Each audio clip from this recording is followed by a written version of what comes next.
এ পৃথিবীর সবচাইতে বড় স্বৈরাচারী ফেরাউনের পরে এই হাসিনা। এর বাস্তব প্রমাণ আয়না ঘর।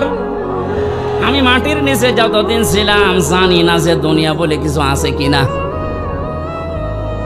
আমারে যারা নিয়েছিল রিমান্ডের নাম করে নিয়েছে তো, অথচ নিয়েছে তো মাটির নিচে।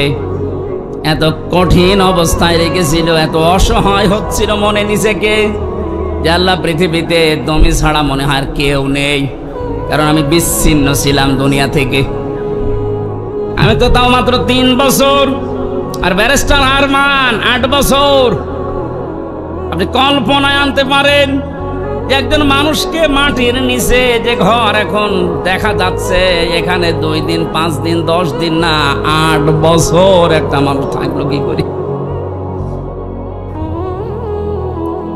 এটা টুরিস্ট প্যালেস হিসাবে আমার মনে হয় যারা দায়িত্বে আছে অন্তর্বর্তীকালীন সরকারের, তাদের উচিত হবে এটা রেখে দেওয়া। তামাম দুনিয়ার মানুষ সেটা আসবে, দেখবে আর বুঝবে যে বাংলাদেশে একটা জালেম ছিল।